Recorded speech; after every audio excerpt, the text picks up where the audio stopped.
আসসালামু আলাইকুম। Hello everyone, welcome back to my channel. আশা করছি সবাই অনেক ভালো আছেন। চলে আসলাম নতুন একটা ভিডিও নিয়ে। সকাল সকাল ফুলের শুভেচ্ছা দিয়ে আজকের সকালটা শুরু করছি।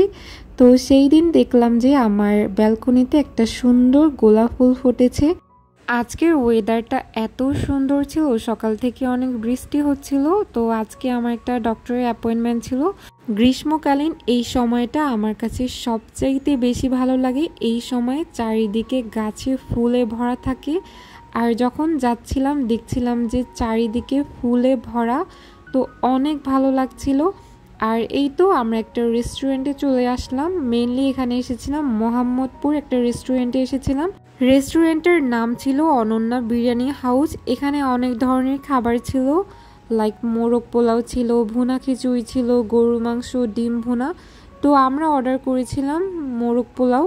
তো এখানে মোরগ পোলাওগুলো আমরা প্রায় 5 প্লেট নিয়েছিলাম, আর একটা ভুনা খিচুড়ি নিয়েছিলাম। যদি ওদের কোয়ান্টিটির কথা বলি, খাবারের কোয়ান্টিটি অনেক ভালো ছিল, বাট সত্যি বলতে ওদের খাবারটা না আমার কাছে অত বেশি মজা লাগেনি। পোলার চালটা অনেক বেশি হার্ড ছিল, আর চিকেন রোস্টের গ্রেভি তো মোটেই ছিল না। আমরা সবাই খেয়ে একটু ভালো লাগেনি আমাদের। বাট যাই হোক, এখানে কিন্তু ওদের সার্ভিস ভালো ছিল, বাট খাবারের মান একটু ভালো ছিল না। এখানে এর জন্য আলাদা করে একটা মুরগির ঝোল নিয়েছিলাম, কারণ গ্রেভি একটু ছিল না। আমার কাছে মনে হয়েছে যে পোলার চালটা একটু নরম হওয়া দরকার ছিল, অত্যন্ত পরিমাণে হার্ড ছিল। আর এখানে আমি সালাদ দিয়ে খাচ্ছিলাম। তো যাই হোক, এই তো খাওয়া দাওয়া করছিলাম। যেহেতু বাচ্চারা ছিল তো ওরা খেতে পারেনি, যেহেতু পোলার চালটা একটু হার্ড ছিল, বাট ওদের কোয়ান্টিটিটা ভালোই ছিল।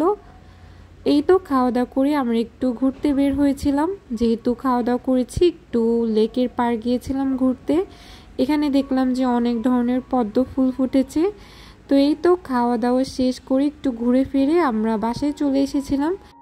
বাসায় এসে সন্ধ্যার নাস্তা হিসাবে আজকে আলুর চিপস ভাজছিলাম। এই আলুর চিপসের রেসিপিটা আমার চ্যানেলে রয়েছে, আপনারা চাইলে দেখে আসতে পারেন। তো এই আলুর চিপসটা কয়েকদিন আগে আম্মু হোমমেডভাবে বানিয়েছে, তো সেটাই ভেজে নিচ্ছিলাম।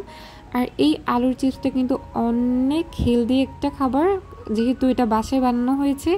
তো আমার কাছে আবার এই আলুর চিপস অনেক ভালো লাগে, ছোটোবেলায় অনেক খেতাম। ছোটোবেলায় নানুর হাতে অনেক এই চিপসটা খেয়েছি, আর আম্মু কয়েকদিন আগে বানিয়েছে। তো সন্ধ্যার নাস্তা হিসাবে আজকে আলুর চিপসটাই খাবো। আর যেহেতু বাইরে থেকে এসেছিলাম, অনেক টায়ার্ড ছিলাম সবাই, এর জন্য একটু ভাবলাম যে একটু আলুর চিপস ভাজি, সবাই মিলে একত্রে খাবো। আর দেখতেই পাচ্ছেন চিপসগুলো কতটা ফুলে যাচ্ছে, এগুলো ভাজার পরে কিন্তু একটা সুন্দর ফ্রেগ্রেন্স আসছিল। আর এই তো আলুর চিপসটা ভাজা শেষ, এখন খাওয়ার পালা। এই আলুর চিপসটা কিন্তু বিভিন্ন ধরনের সস দিয়ে খেতে দারুণ মজা লাগে। তো এই তো খাওয়া দাওয়া করছিলাম আর সবাই একটু একটু গল্প করছিলাম। তো আজকে আমার এই ভিডিওটা আমি একদম অল্প করে দেওয়ার ট্রাই করেছি। আর এই তো এখানে আলুর চিপস খাওয়ার পর 1 গ্লাস চা খাচ্ছিলাম। তো আজকের ভিডিওটা কেমন লাগলো অবশ্যই কমেন্ট করে জানাতে পারেন। আজকের মতো এখানেই শেষ করছি। আল্লাহ হাফেজ, আসসালামু আলাইকুম।